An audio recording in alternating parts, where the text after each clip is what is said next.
Welcome to the program. I'm Ali Moore.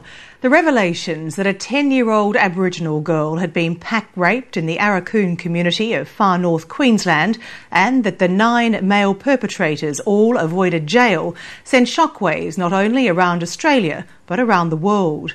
The Queensland Government, its Justice Department and Department of Child Safety all face trenchant criticism for their handling of juvenile justice and child safety, criticism they rejected. But tonight, for the first time in an exclusive interview, a former employee of the Department of Child Safety claims the young girl was sent into harm's way by the very department that was supposed to protect her. David Margan reports.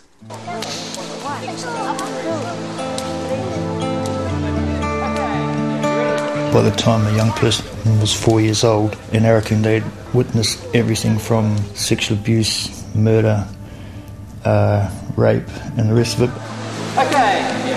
Don Green has been a youth worker for 20 years. He was employed by the Queensland Department of Child Safety as a child safety officer, stationed at the troubled Aboriginal settlement of Arakoon in far north Queensland. He was there in May 2006 when a 10-year-old girl we'll call Alison was pack raped by 9 males. So I was working with the young girl and I spent a lot of time with the family, particularly after the incident. They were pretty shattered. Still are.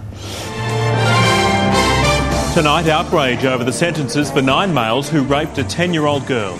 Don's story goes some way in explaining how this could happen, explaining the failure of government to protect vulnerable children. To be honest with you, I hold what I call a flawed culture in the Department of Child Safety responsible. They strike me as people with no morals, no ethics, and are only there for careers and not for a concern about the people who they're taxpayer funded to serve. The way I ended up feeling was that you're just like a token black fella sent to this community so that these people could say we've got a fella on the ground there if questions are asked, but without any intention of you ever doing anything. And it didn't even matter if he wasn't a real blackfella. Here's what he was told by a senior officer of the Queensland Department of Child Safety before he took up the position in Arakoon. By the way, if anybody asks you, tell them that you're an Aboriginal.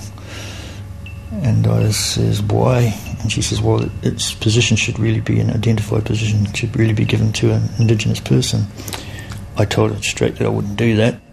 But perhaps Don Green, who is of Maori descent, was never meant to succeed. I never received any training whatsoever. In fact, I was in the community for 2 months before I had even cited a Child Safety Act. He also says all the program and service delivery plans he prepared were simply ignored, and makes this astonishing claim. There was not one client there who had a case plan, and as far back in the records that I looked, and I looked quite far back, there'd never been any. Talk to any child safety or welfare officer and they'll tell you that any child subject to a protection order must have a management plan, a plan that guarantees their well-being and their safety. No plan, no care, no safety.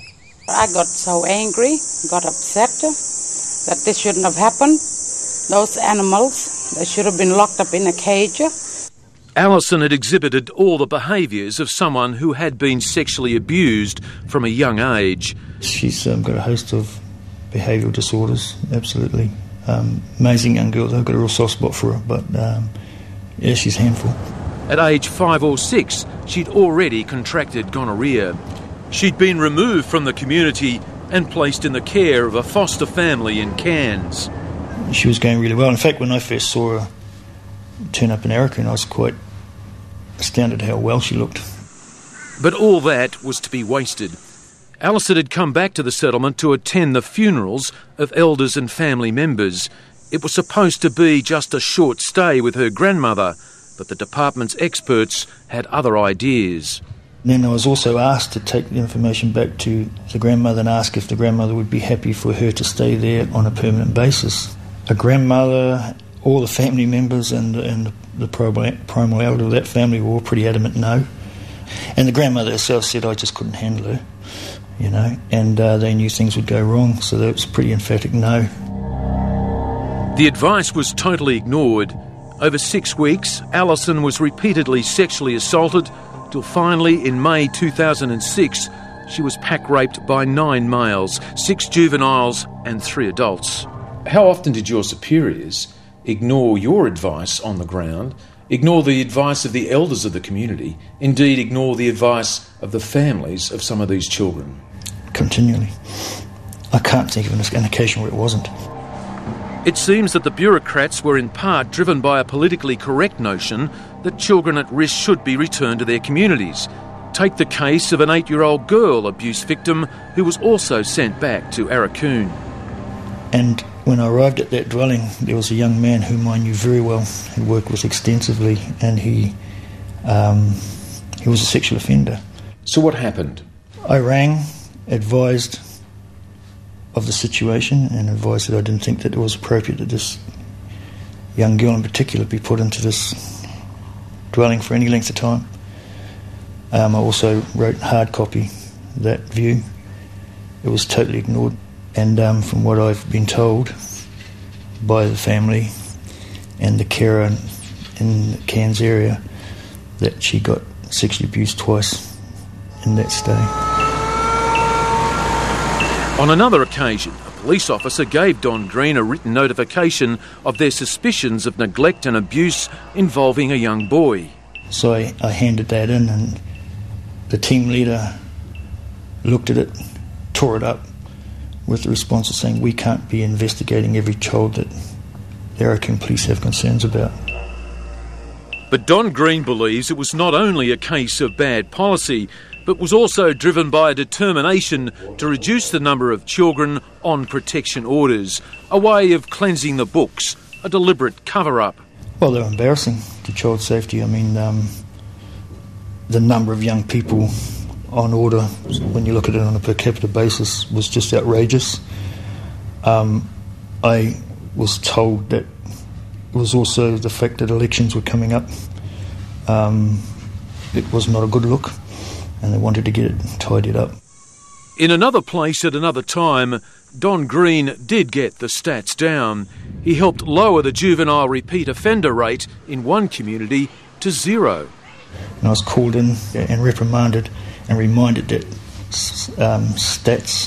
funding was statistically driven, and it was wrong for me to have got the reoffending rate down. And that seems to be the culture of those organisations. And I find it evil, and I think the taxpayer needs to know. It would seem the care of children has been lost in bureaucratic games. And there are a group of primal elders there that have the solutions, but people aren't listening to them, and people aren't helping them. Don Green was so upset he quit the Queensland Department of Child Safety. I don't care, because this is bigger than me. I owe it to those people. I owe it to that community, and I owe it to that family. I've seen the tears that these people cry, and I feel them. It tears me apart. And I had to speak up. The Queensland Minister for Child Safety, Margaret Keach, and her department have refused a number of requests for interviews. In a statement issued to the 7:30 report late today, the department's director, Narelle Death, acknowledges Don Green's allegations are extremely serious and suggests he takes them to Queensland's Criminal Justice Commission. The director also says an investigation into the case made 157 recommendations which have led to a major overhaul of the department's processes and service delivery to every Indigenous community in Cape York. David Margan with that report.